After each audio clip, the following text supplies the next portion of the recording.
안녕하세요. 오늘의 사연 오사연입니다.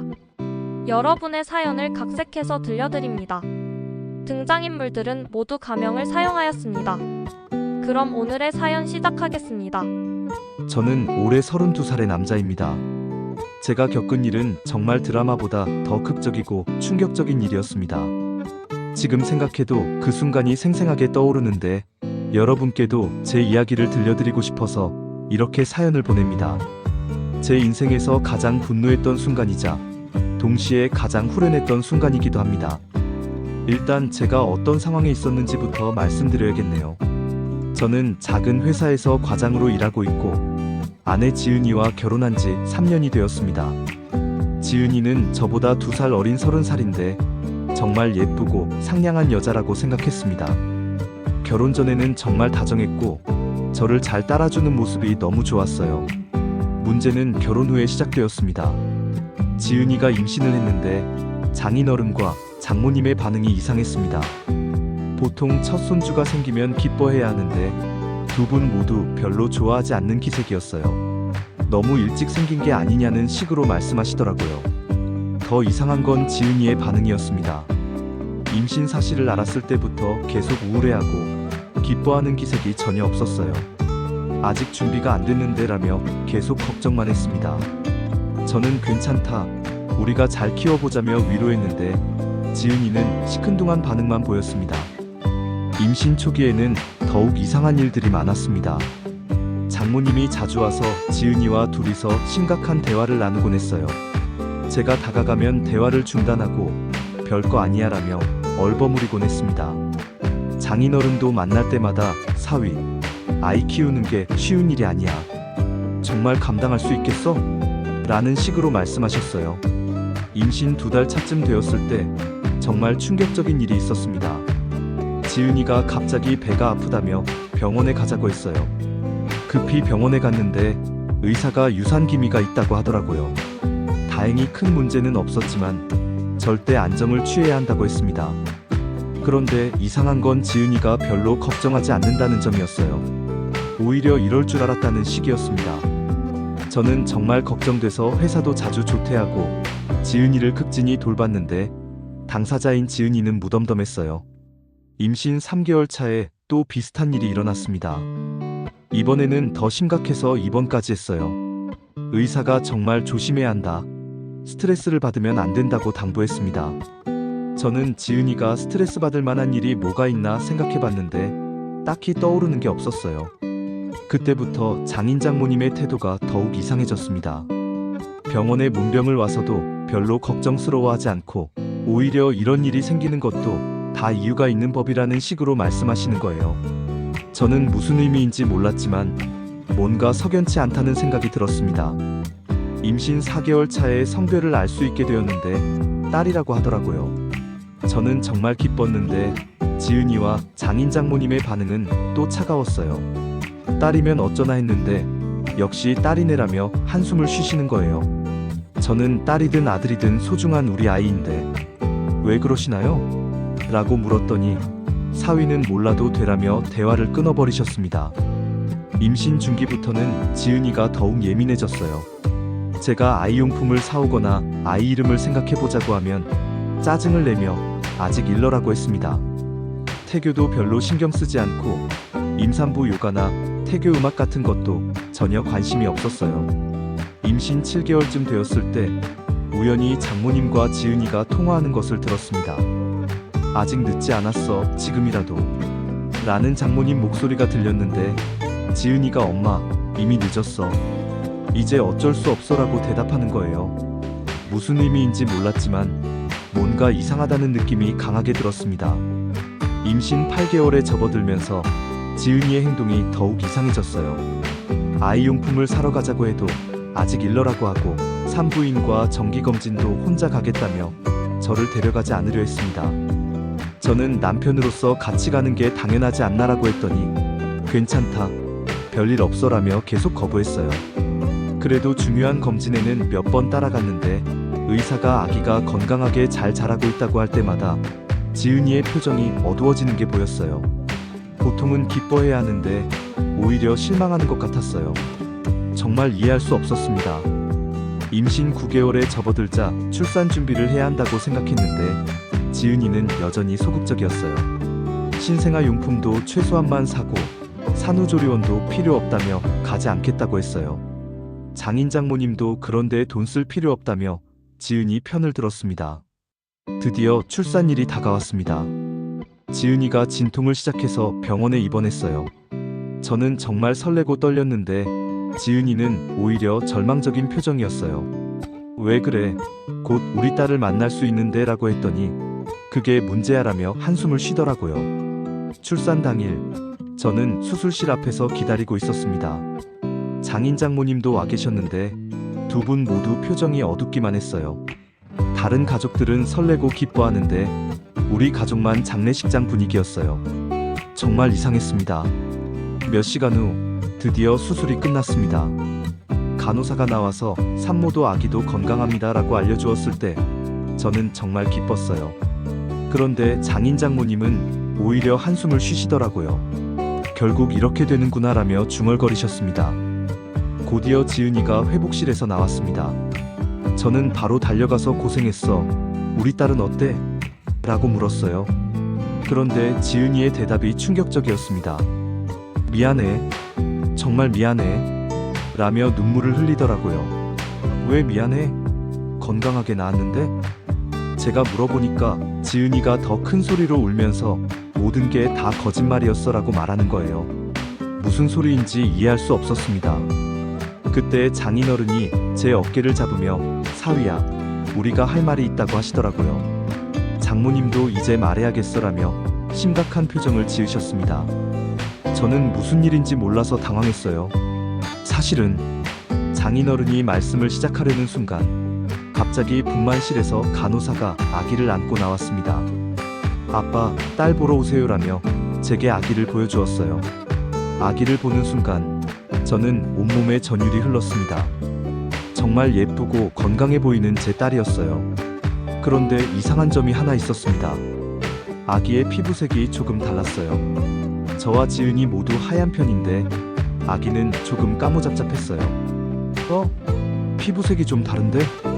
제가 중얼거리자 간호사가 신생아는 처음에 그럴 수 있어요. 시간 지나면 변할 거예요 라고 설명해 주었습니다. 저는 그러려니 했는데 장인 장모님의 얼굴이 더욱 굳어지는 게 보였어요. 그때 제가 아기를 더 자세히 보게 되었는데 눈 모양이나 코 모양이 저와 전혀 닮지 않았어요. 지은이와도 별로 안 닮았고요. 뭔가 이상하다는 생각이 들었지만 갓 태어난 아기는 원래 그런 거라고 생각했습니다. 아기를 신생아실로 보내고 나서 지은이 병실로 갔습니다. 지은이는 계속 울고 있었고 장인 장모님은 먹먹한 표정으로 서 계셨어요. 저는 왜 다들 이래? 건강한 딸 낳아서 기뻐해야 하는 거 아니야? 라고 물었습니다. 그때 장모님이 입을 열었습니다. 사위야, 우리가 정말 미안해. 무슨 소리인지 몰라서 뭐가 미안하다는 거예요? 라고 물어보니까 장인어른이 사실 그 아이가 라고 말하다가 멈추셨어요. 지은이가 갑자기 소리쳤습니다. 아빠, 엄마, 그만해. 이제 와서 뭘 말해. 그리고 저에게는 여보, 정말 미안해. 내가 너무 나빴어라며 계속 울었어요. 저는 정말 무슨 일인지 몰라서 혼란스러웠습니다. 도대체 무슨 일인지 말해봐. 제가 큰 소리로 말하자 장인어른이 한숨을 쉬시며 그 아이는 네 아이가 아니야 라고 말씀하셨습니다. 순간 머리가 하얘졌어요. 무슨 소리인지 이해할 수 없었습니다. 뭐라고요? 제가 다시 물어보니까 장모님이 눈물을 흘리며 지은이가 다른 남자랑 바람을 피웠어. 그래서 임신한 거야 라고 말씀하시는 거예요. 정말 믿을 수 없었습니다. 지은이도 결국 실토했습니다. 미안해. 정말 미안해. 회사 선배랑 일회성으로 실수했는데 그때 임신이 된 거야. 제가 그 순간 느낀 감정은 분노보다는 배신감이었어요. 완전히 속았다는 생각이 들었습니다. 그럼 지금까지 나를 완전히 바보로 만든 거네? 제가 물어보자 지은이는 고개를 끄덕였어요. 장인 장모님도 우리가 너무 잘못했다. 처음에는 아이를 지우라고 했는데 지은이가 안 된다고 해서 라고 말씀하시더라고요. 그제야 모든 퍼즐이 맞춰졌습니다. 임신 내내 왜 그렇게 우울해했는지, 왜 장인 장모님이 계속 부정적인 반응을 보였는지, 왜 아이용품 사는 걸 꺼려했는지 모든 게 이해되었어요. 좋은 말로 할 때 아이 지우라고 했지? 제가 지은이에게 말하자 지은이는 더 크게 울기 시작했어요. 장모님이 사위야 화날만 하지만 라고 말하려는 순간 저도 모르게 손이 올라갔습니다. 딱 지은이 뺨을 때렸어요. 장인 장모님이 보는 앞에서 말입니다. 당신이 얼마나 나를 바보로 만들었는지 알아? 제가 소리치자 병실이 순간 조용해졌어요. 장인어른이 사위야 때리면 안 되지라고 말씀하시니까 저는 더 화가 났어요. 아버님도 공범이잖아요. 처음부터 다 알고 있으면서 저만 모르게 했잖아요. 장모님도 우리도 어쩔 수 없었어 라고 변명하셨지만 저는 듣고 싶지 않았어요. 9개월 동안 나 혼자만 바보였네. 다른 남자아이를 내 아이인 줄 알고 얼마나 기뻐했는데. 제가 말하자 지은이가 정말 미안해. 나도 너무 괴로웠어 라고 하더라고요. 괴로웠다고? 그럼 왜 처음에 말 안 했어? 임신 초기에 말했으면 해결할 방법도 있었을 텐데. 제 말에 장모님이 그때도 말하려고 했는데 지은이가 계속 미루자고 해서 라고 하시더라고요. 결국 모든 게 밝혀졌습니다. 지은이는 결혼 1년 후에 회사 선배와 한 번 관계를 가졌고 그때 임신이 되었다는 것이었어요. 처음에는 낙태를 하려고 했는데 이미 몇 달이 지나서 위험하다고 해서 포기했다는 거였어요. 그 후에는 제게 말할 기회를 놓치고 계속 미루다가 결국 출산까지 오게 된 거였어요. 장인 장모님도 처음에는 반대하셨지만 지은이가 시간이 지나면 아빠와 닮을 수도 있어라며 우기는 바람에 함께 숨기게 되었다는 거였습니다. 그럼 그 선배는 뭐야? 알고 있는 거야? 제가 물어보니까 지은이는 몰라. 그 사람은 결혼했어서 말 못했어 라고 하더라고요. 더욱 가관이었습니다. 유부남과 바람 피우고 임신해서 저에게 떠넘긴 거였어요. 정말 대단하네. 나를 완전히 호구로 만들었네. 제가 말하자 장인어른이 사위야 일단 진정하자. 이미 벌어진 일이니까 라고 하시는데 저는 더 이상 참을 수 없었어요. 진정하라고요? 9개월 동안 남의 아이를 내 아이인 줄 알고 기뻐하고 준비했는데 진정하라고요? 제가 소리치자 다른 병실에서도 사람들이 나와서 구경하기 시작했어요. 간호사도 와서 조용히 해주세요. 다른 환자들이 불편해하세요라고 했지만 저는 전혀 신경 쓸 수 없었어요. 평생 이렇게 화난 적이 없었거든요. 당신들 정말 대단해요. 어떻게 이런 일을 9개월 동안 숨길 수 있어요? 제가 장인 장모님께 말하자 장모님이 우리도 정말 미안하다. 하지만 이미 태어난 아이를 어떻게 해라고 하시더라고요. 어떻게 하긴 뭘 어떻게 해요? 내가 키울 이유가 있어요? 제 말에 지은이가 그래도 이제 태어났으니까 라고 말하려고 했는데 저는 들을 생각이 없었어요. 그 순간 정말 모든 게 끝났다고 생각했어요. 결혼도 가족도 모든 게 거짓이었던 거잖아요. 제가 그동안 얼마나 열심히 준비했는데 아이용품 사고 이름 짓고 태교 음악 틀어주고 모든 게 헛수고였던 거예요. 이혼해요. 제가 단호하게 말하자 지은이가 여보 제발 한 번만 용서해줘라고 빌기 시작했어요. 장인 장모님도 사위야 너무 성급하게 결정하지 마라고 말씀하셨지만 제 마음은 이미 굳어 있었어요. 용서요? 9개월 동안 저를 완전히 바보로 만든 걸 용서하라고요? 다른 남자아이를 제 아이인 줄 알고 얼마나 사랑했는데요. 제 말에 병실이 다시 조용해졌어요. 그때 신생아실에서 간호사가 와서 아빠 아기가 울어서요. 안아보실래요? 라고 하더라고요. 저는 그 아이 아빠 아닙니다 라고 단호하게 말했어요. 간호사가 당황하는 모습을 보며 정말 이 모든 상황이 웃기다는 생각이 들었어요. 지은이가 여보 그래도 이제 태어났으니까 우리가 잘 키워보자라고 말했지만 저는 전혀 동요하지 않았어요. 당신이 혼자 키우세요. 진짜 아빠를 찾아서 키우든지. 제 말에 지은이는 더 크게 울기 시작했어요. 장인어른이 마지막으로 시도해보셨어요. 사위야, 아이에게는 죄가 없지 않나? 이미 세상에 나온 아이를. 하지만 저는 단호했어요. 아이에게 죄가 없는 건 맞아요. 하지만 제가 책임질 이유도 없어요. 그 후 저는 병실을 나왔어요. 뒤에서 지은이와 장인 장모님이 뭐라고 하시는지 들리긴 했지만 돌아보지 않았어요. 제 인생에서 가장 배신감을 느낀 순간이었지만 동시에 진실을 알게 되어서 다행이라는 생각도 들었어요. 집에 돌아와서 혼자 생각해봤어요. 그동안의 모든 상황들이 다시 떠올랐어요. 임신 내내 지은이가 왜 그렇게 행동했는지, 장인 장모님이 왜 그렇게 반응했는지 모든 게 이해되었어요. 저만 바보같이 모르고 있었던 거였어요. 다음날 지은이에게서 전화가 왔어요. 여보, 다시 한번 생각해봐. 우리 다시 시작할 수 없을까? 라고 하더라고요. 하지만 제 마음은 이미 굳어 있었어요. 안 돼요. 더 이상 거짓말 속에서 살고 싶지 않아요. 장인어른도 전화하셨어요. 사위야, 우리가 정말 잘못했다. 하지만 이미 벌어진 일이니까 어떻게든 해결해보자라고 하셨지만 저는 해결할 게 뭐가 있어요? 이미 모든 게 끝났어요 라고 답했어요. 며칠 후 이혼 절차를 시작했어요. 지은이는 끝까지 반대했지만 저는 의지가 확고했어요. 다행히 재산 분할할 것도 별로 없었고 아이는 당연히 지은이가 키우기로 했어요. 제가 양육비를 줄 이유는 전혀 없었거든요. 이혼이 확정된 후 저는 정말 홀가분했어요. 물론 처음에는 배신감과 분노 때문에 힘들었지만 시간이 지나면서 오히려 다행이라는 생각이 들었어요. 만약 계속 모르고 살았다면 더 큰 불행이었을 거라는 생각이 들었거든요. 지금은 새로운 삶을 살고 있어요. 새로운 회사로 이직도 했고 새로운 사람들과 만나고 있어요.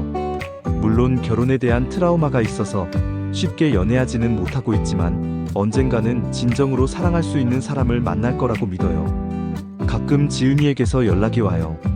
미안하다, 다시 생각해달라는 내용이지만 저는 전혀 흔들리지 않아요. 한번 깨진 신뢰는 다시 회복되기 어렵다는 걸 깨달았거든요. 여러분도 혹시 이상한 신호들을 느끼신다면 용기 내서 진실을 확인해 보세요. 저처럼 9개월 동안 바보가 되는 것보다는 빨리 진실을 아는 게 낫다고 생각해요. 물론 쉬운 일은 아니지만 결국은 자신을 위한 일이니까요. 지금 생각해보면 그 순간 지은이를 때린 건 잘못이었다고 생각해요. 아무리 화가 나도 폭력은 좋지 않으니까요. 하지만 그 순간의 충격과 분노는 지금도 이해할 수 있어요. 평생 잊을 수 없는 순간이었거든요. 이제 저는 새로운 인생을 살아가고 있어요. 과거의 일은 교훈으로 삼고 더 현명하게 살려고 노력하고 있어요. 몇 달 후에 우연히 들은 이야기인데 민지가 그 아이의 친부를 찾으려고 이탈리아까지 갔다고 하더라고요. 하지만 그 남자는 이미 다른 여자와 결혼해서 아이도 있는 상황이어서 책임을 지려 하지 않았다고 해요. 결국 민지 혼자서 아이를 키우고 있다고 들었어요. 솔직히 처음에는 조금 안쓰럽다는 생각도 들었어요. 하지만 그것도 민지가 선택한 결과라고 생각해요. 신혼여행에서 바람을 피운 것도 9개월 동안 저를 속인 것도 모두 민지의 선택이었으니까요. 장인 장모님께서도 몇 번 연락을 주셨어요. 사위야, 우리가 정말 잘못했다. 다시 한번 기회를 달라고 하시더라고요. 하지만 저는 이미 끝난 일이라고 단호하게 말씀드렸어요. 특히 장모님이 그래도 3년간 우리 가족이었는데 라고 하실 때는 정말 어이가 없었어요. 그 3년 동안도 거짓말 속에서 살았던 거잖아요 라고 답했더니 더 이상 뭐라고 하지 못하시더라고요. 요즘은 새로운 사람들과 만나면서 조금씩 마음을 열어가고 있어요. 물론 쉽지는 않아요. 누군가를 다시 믿는다는 게 정말 어려운 일이거든요. 하지만 모든 사람이 민지 같은 건 아니라는 걸 알고 있어요. 회사에서 만난 후배가 소개해준 여자분이 있는데 정말 성실하고 진실한 분이에요. 아직 연애 관계까지는 아니지만 천천히 알아가고 있어요. 이번에는 정말 신중하게 접근하려고 해요. 그분에게 제 과거 이야기를 했을 때 그런 힘든 일을 겪으셨구나라며 이해해 주시더라고요. 하지만 그 일 때문에 모든 여자를 의심하지는 마세요라고 조언해 주시기도 했어요. 맞는 말이에요. 민지 한 사람 때문에 모든 여성을 의심할 필요는 없죠. 하지만 확실히 예전보다는 조심스러워진 건 사실이에요. 특히 해외여행을 함께 갈 때는 더욱 주의 깊게 살펴볼 것 같아요. 친구들도 제 상황을 알고 나서 많이 위로해주고 격려해줬어요. 너는 잘못한 게 없어. 오히려 진실을 알게 되어서 다행이야라고 말해주더라고요. 정말 좋은 친구들을 만났다고 생각해요. 가끔 길에서 파란 눈동자를 가진 아이들을 보면 그때의 충격이 다시 떠올라요. 하지만 이제는 그때만큼 화나지는 않아요. 오히려 그때의 진실을 알게 되어서 다행이었다는 생각이 들어요. 만약 그 아이가 동양인처럼 생겨서 의심하지 못했다면 저는 평생 모르고 살았을지도 몰라요. 그랬다면 더 큰 불행이었을 거라고 생각해요. 언젠가는 진실이 밝혀졌을 텐데 그때는 더 충격이 컸을 거예요. 지금은 정말 자유로워요. 아무도 속이지 않고 아무에게도 속지 않는 삶을 살고 있어요. 물론 혼자 사는 게 가끔 외롭기도 하지만 거짓말 속에서 사는 것보다는 훨씬 낫다고 생각해요. 제가 이런 사연을 보내는 이유는 혹시 저와 비슷한 상황에 있는 분들에게 도움이 되었으면 해서예요. 만약 배우자의 행동이 이상하다면 용기를 내서 진실을 확인해 보세요. 특히 임신 중이라면 더욱 조심하셔야 해요. 아이가 태어나고 나서야 진실을 알게 되면 저처럼 더 큰 충격을 받을 수 있거든요. 차라리 임신 초기에 알았다면 선택의 여지라도 있었을 텐데요. 그리고 신혼여행이나 여행 중에 상대방이 자꾸 혼자 시간을 보내려고 한다면 그냥 넘어가지 마세요. 물론 개인 시간이 필요할 수도 있지만 신혼여행에서까지 따로 다니려고 한다면 의심해 볼 만해요. 마지막으로 혹시 제가 그때 민지를 때린 것에 대해서는 정말 후회하고 있다는 걸 말씀드리고 싶어요. 아무리 화가 나도 폭력은 정답이 아니에요. 여러분은 저 같은 실수를 하지 마세요. 하지만 그 순간의 분노와 충격은 정말 말로 표현할 수 없을 정도였어요. 파란 눈동자의 아이를 보는 순간 모든 걸 깨달았을 때의 그 충격, 평생 잊을 수 없을 거예요. 지금 저는 정말 행복합니다. 진실 속에서 살고 있고 새로운 사람들과 건전한 관계를 맺어가고 있어요. 언젠가는 정말 믿을 수 있는 사람을 만나서 다시 가정을 꾸릴 수 있을 거라고 믿어요. 여러분도 어려운 상황에 처하시더라도 포기하지 마세요. 진실은 언젠가 밝혀지게 되어 있고 그때가 되면 새로운 시작을 할 수 있을 거예요. 저처럼 말이에요. 감사합니다. 제 이야기가 여러분께 조금이라도 도움이 되었기를 바랍니다. 과거의 일은 교훈으로 삼고 더 현명하게 살려고 노력하고 있어요. 진실을 알게 되어서 고통스러웠지만 결국은 제게 도움이 된 일이라고 생각해요.